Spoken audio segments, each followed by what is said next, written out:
Hey, good evening. Thank you for joining us on the Scabbard.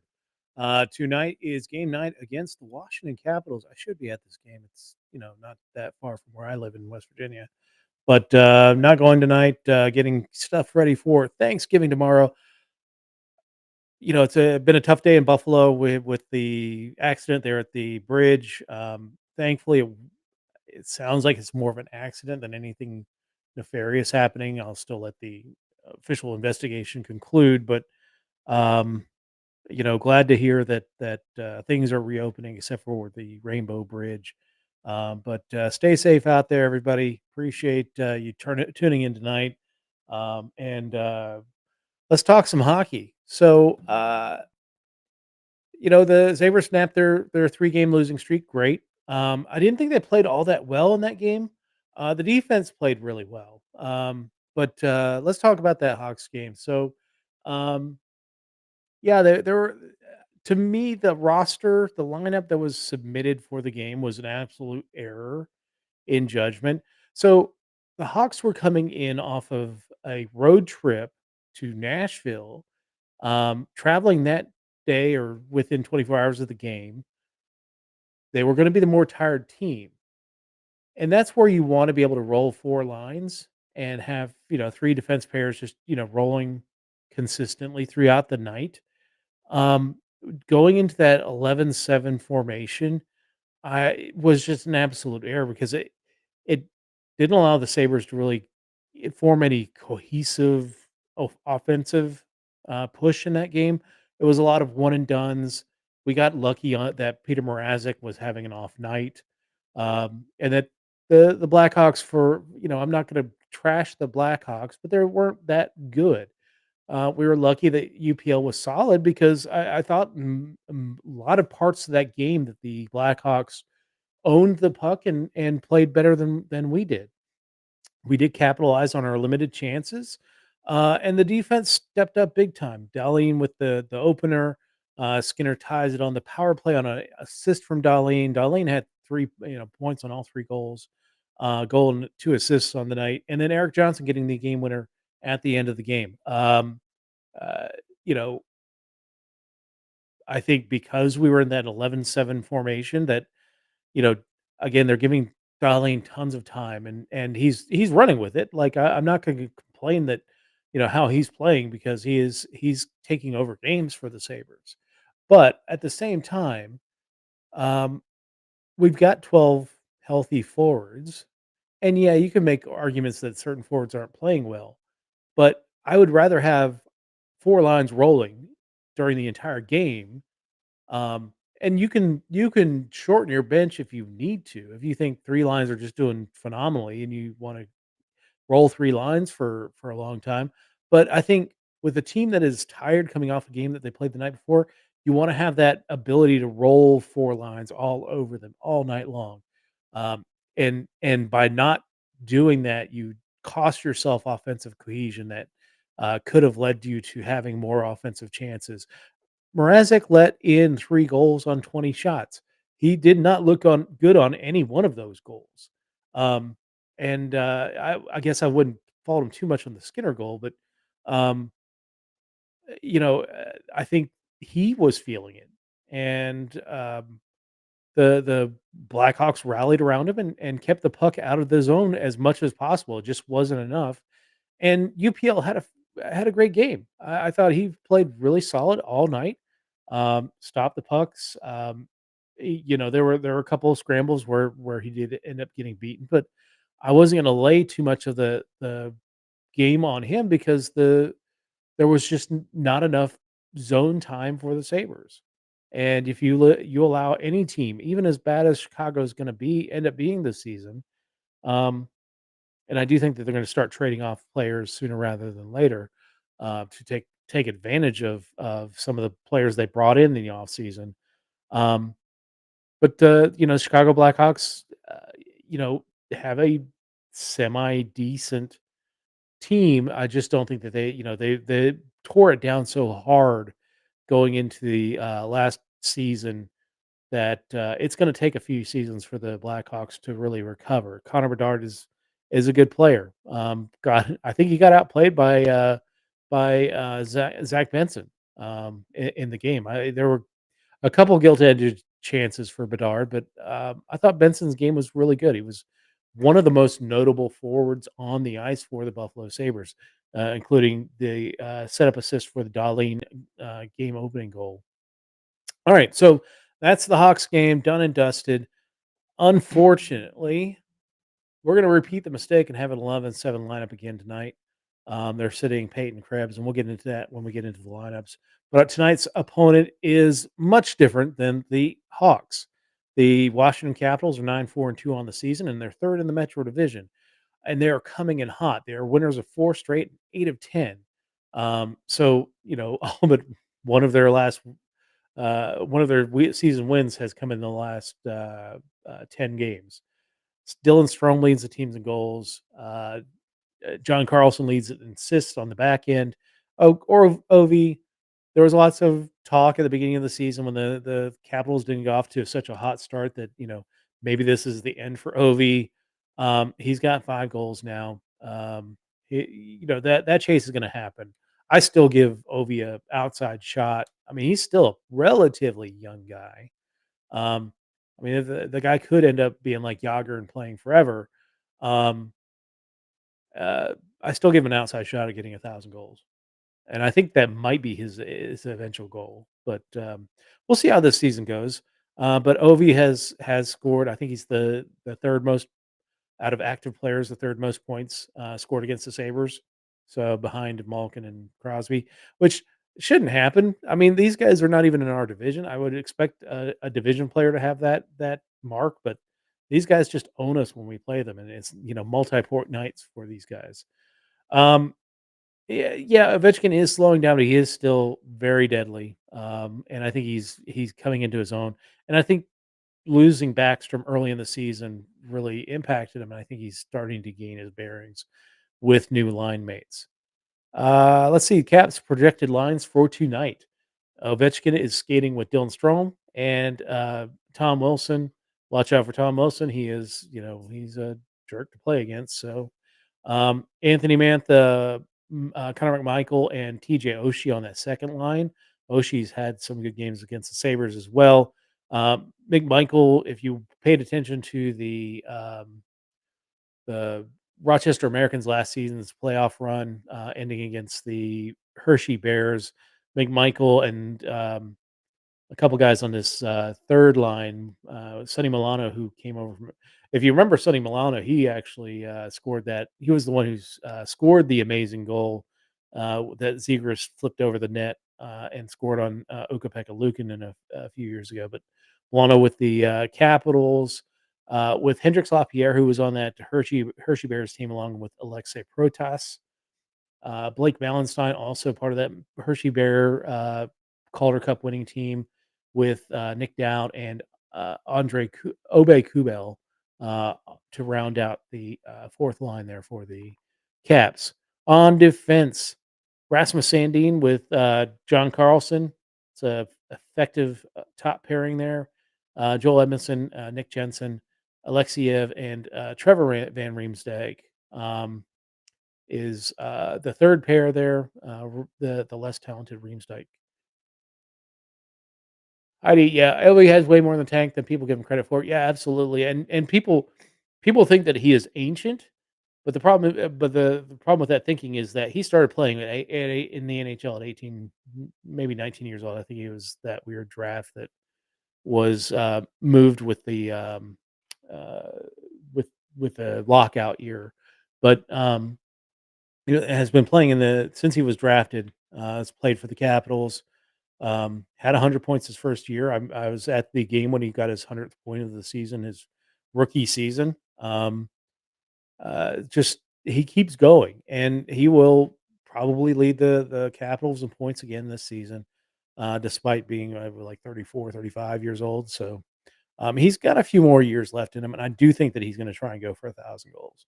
He's not going to stop at 900 or just stop after he passes Gretzky. I think he's got a lot more in the tank. We did luck out, at least per reports, the Capitals goalie situation tonight. We're going to get Darcy Kemper over Charlie Lindgren, which brings us to our stat of the night. Caps goalie Charlie Lindgren is 4-1 on the season with 2.01 goals against average and a 940 save percentage. Uh, Kemper is a lot worse than that. Lindgren is pretty much the reason why the Caps have really climbed in the standings over the last few games. So, um, the scratches tonight for the Caps, Pacioretty, that dude is always on the IR. He had the blown out Achilles a couple seasons ago, then came back for he signed with the Carolina Hurricanes in the offseason. Or no, he's traded to the Carolina Hurricanes by Vegas.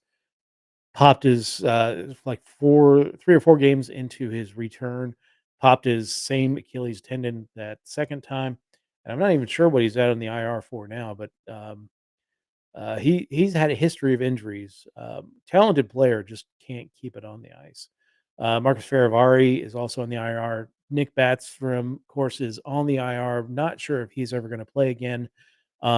He has uh, he's struggled since he came back from that hip surgery, which I will note is the same hip surgery that Patrick Kane got this past off season. Um, which is why I'm very reticent about, going after Patrick Kane on the team, and plus the Sabres don't need wingers, we need centers that can win a draw. So, um, yeah, so and then, Kuznetsov, Kuzi is day to day, he will not play tonight, coming back from an illness, so, kinda getting that slow roll just like, Yoki Haru did with his illness. Sabres forward lines tonight, for Lance Lasowski. Uh, Got Skinner, Cousins, Tuck, Benson, Middlestat, Paterka. That second line has changed over a little bit. Um, yes, the Sabres do need to really take advantage of the goalie situation. Now, Kemper's not a bad goalie. It's just that uh, Lindgren has been lights out in his five appearances.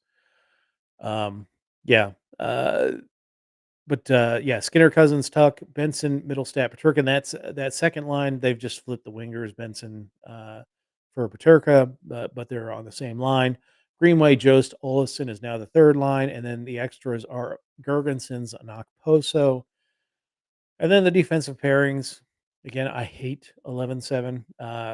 Starting out, Ryan Johnson with Rasmus Dahlin, Owen Power with Henry Yoki Haru, Clifton, and Eric Johnson. Samuelson is the next person, or is the extra. Will rotate through the defensive pairings. And our goalie tonight is Devin Levi, which I think is this is very. I think this is going to be a very important start for Devin Levi in his long term, at least this season's. Whether he remains with the Sabres, I think if he has another tough outing, there are going to be some real conversations about getting him to Rochester to season a little bit more and be the number one guy each night. Um, because he's had the toughest run of all three goaltenders. If you just look at the stats, he's struggled. Um, and this is not to say he's not going to be the savior or the goalie of the future for the Buffalo Sabres. It's to say that generally goalies take a little bit of time to develop. And yeah, he had phenomenal numbers in college, but there's nothing wrong with going down to playing some games in the AHL or playing a season in the AHL to get your game right, getting used to pro competition. He came out and played really well in those 7 games at the end of the last season, and I think people were just ready to anoint him. And I was kind of in that camp, like, if Levi can keep going, let's keep going with Levi. But I think we're starting to see the fact that he's got lots of skills. He plays really well, but there are some technical things that he needs to work on to get his game better. And I think it's more of the overcommitting to pucks and things like that. I think that you know first time a team sees them that, they may get confused and not play well against him, but as they get used to seeing Levi, they know that, all right, well, let's do more cross crease passes, things that get him moving so he overcommits and we have an empty net to pop it into. That leads us to so Comrie needs to be on on alert tonight because They got some scores on the Capitals. A lot of people predicted that the Capitals would be a little bit down this season, but they're getting good goaltending, and as long as you got Alex Ovechkin and TJ Oshie on the roster, I think you're doing all right. So, and then John Carlson on the back end, phenomenal offensive defenseman. Our scratches tonight. UPL is the healthy scratch of the three-headed goalie monster. Jacob Bryson, of course, is the healthy scratch on the defensive side. Peyton Krebs is the guy that kind of pays for what's going on right now. Um, yeah, I don't think he's been as effective this season, um, but I don't know. I'd rather have four full lines than skating with this 11-7 mess. And then, of course, Quinn is on long term IR. But the good news about Jack Quinn is that he is skating. He is in a non contact jersey. It's going to be a couple weeks of him skating, cutting out the ice, putting the Achilles through its paces. Again, you don't want a Max Pacioretty issue. But yeah, could be seeing him closer to the new year in Buffalo Sabres sweater, which would be awesome. Um, I don't know that because tonight is the ninth game of the season for Zach Benson. The Sabres have to make the decision of, do we keep Zach Benson around or do we send him back to juniors? Honestly, if you're playing 11-7 tonight with one of your normal forwards sitting on the bench, sitting in the press box, you've already made that decision. If he's on your second line and you're playing him these kind of golden minutes, then we've made that decision. Zach Benson's going to stay. Now, maybe if Quinn comes back a little bit earlier, do they let him go play the World Juniors? Maybe, but I don't know. Or do they end up finding a trade partner for one of these excess forwards? That's going to be an interesting thing. I think Peyton Krebs would, seeing him out of the lineup tonight might be a guy that does get shopped. I don't know how much we get for him though. Tonight's odds by DraftKings. Play responsibly. Buffalo is getting a goal and a half on the road. So they are the road dogs in this one, and it is an over-under of 6 goals. Um, the Cats have been playing phenomenal defense, so you might want to take a look at that under. Um, and then Buffalo getting a goal and a half. I think it's going to be a tight game tonight. So, um, yeah, I think Buffalo could cover that. So, um, player profile tonight is Kyle Okposo.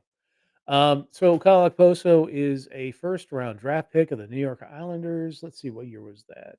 2008. Oh no, I'm sorry, 2006, seventh overall. Um, the Sabres have a ridiculous number of first round draft picks, very high first round draft picks on their team, of which Kyle Okposo is one of them. Started out his career in with the New York Islanders. Um, Played very well. Was on the line with John Tavares and got a lot of points, a lot of goals. Um, he scored 4 goals against the Penguins one time. It's also his first NHL hat trick. On July 1st of 2016, um, Okposo signed a 7-year, $42 million contract with the Buffalo Sabres. Now, not everything went to plan as being, one of the big free agent acquisition of that year. He had a really good first year, injured towards the end of it. Spent some time in a natal ICU, neuronatal. I'm sorry, not natal, neurological ICU. Natal is completely different. Um, uh, had a lot of injury issues. A lot, like three of the middle years of his contract. Came back and he's playing a lesser role than what we wanted as a 7-year, $42 million player, but has taken that role really really well as team leader, um, developing young players. Uh, until this season, I thought he'd done a really good job with Peyton Krebs, getting him into that fourth line mindset. I don't know. Yeah, 11-7 is not working. Too many games, they look like they're going backwards on the ice. Yeah, absolutely. There is no offensive flow on the team when they're doing 11-7. They had a good run with in that, Toronto Maple Leafs game, but whenever the other times that they've used 11-7, they get worked all night, so I'm not looking forward to this game. Hopefully, they prove me wrong tonight, but, yeah, it's hard to watch. But, yeah, Kyle Okposo, 2016, signs a 7-year contract. He ends his contract last season. There was all kinds of debate about whether he'd come back. He decided to come back, signed a 1-year, $2.5 million contract extension, and played in his 1000th game the other night, against, Boston, which was a debacle, but, um, I like Okposo. I've never really had a problem with him being on the team. Um and as the years went by, yes, it wasn't ideal that he was making $6 million on the cap, but as time went by, that $6 million was not as egregious as say, even Jeff Skinner's contract is still, it's $9 million on the cap. Not saying that Jeff Skinner is not value for it at this point, but there were a couple seasons particularly with Ralph Kruger that everyone was questioning the Jeff Skinner contract. And I think it'll still be questioned as we go down the line in that deal. But yeah, I've enjoyed Okposo's leadership. I think this is his last season. I think they passed the captaincy off to probably Alex Tuck in the offseason. I think that's the logical choice. I mean, you could make a choice for Rasmus Dahlin. I'd keep him as the alternate at this point. Don't put all the captaincy pressure on Darlene. Let him lead lead with at least just the A, but not the official title of being a captain. Um, but yeah, the to me, Tuck is kind of more that heart and soul guy that you would love to have as a captain. For the third or fourth game in a row, the three keys of the game: be ready from the start, be ready to go, score early, score first, put pressure on the Caps, play discipline, stay out of the box, um, try and draw penalties. We finally got a power play goal, which is great. It was kind of a weird play, but I'm glad they didn't just kind of pass it around for 2 minutes or chase the puck in their own zone for 2 minutes. So it was a welcome relief to see them score on the power play. And again, simplify the game, stop doing the fancy stuff. And I think they're less inclined to do the fancy stuff when they're on the road. For some reason, they get on home ice, they just wanna fancy it up and turn in the Harlem Globetrotters, and that's, I think, a lot of the reason why they have issues on home ice. Let's see, on this date, November 22nd, 2000, the Sabres debut their new third jersey, the first third jersey in their history. The Butter Knives jersey, as it was affectionately known, was an homage to the original Cross Sabres from that original logo. Um, some fans loved it, some fans hated it. It was reprised in I think, a reverse retro a few seasons back in the white, blue, and gold scheme. But, yeah, I like the Buffalo. It was the first jersey that I ever got from the Buffalo Sabres was a Butter Knives jersey, of many jerseys that I have. I'm wearing my Miro Shatan jersey tonight. I've got, um, over a dozen jerseys from the Sabres now, so, um, but yeah, there's a soft spot in my heart for the Butter Knives jersey because it was my first one that I got. Still have it, still wear it on shows from time to time. Let's go to the farm. Rochester haven't played since the last time we convened. They're still 8-4-2, still third in the AHL North. And they host Laval tonight and on Friday. So we'll have some news for you on Friday night's show when we host the Pittsburgh Penguins about how they did on that game. And then on the farm for the Jacksonville Icemen, they're 4-5-2, still fifth in the Eastern Conference South Division of the ECHL. Again, they haven't played since the last time we convened on Sunday. They do host Washington's uh, team, their ECHL team in South Carolina. They're based out of Charleston, the South Carolina Stingrays, and that is on tonight. So we'll have some news in our next episode on Friday night. I look forward to seeing everyone on Friday night. Happy Thanksgiving. Glad I'm glad, at least from what it looks like now, the Rainbow Bridge situation is not as bad as we thought it was. And yes, it's tragic that two people lost their lives and the disruptions that it had. But it's good that they it wasn't a terrorist operation that we know of. So, um, but anyway, enjoy your family, enjoy your loved ones, enjoy your turkey, or as I'm doing, I'm smoking a ham tomorrow morning, and have a great Thanksgiving. And we'll see you Friday night, 6 p.m. Eastern, for the next episode of the Scabbard. Have a good one, everybody. Take care and happy Thanksgiving once again.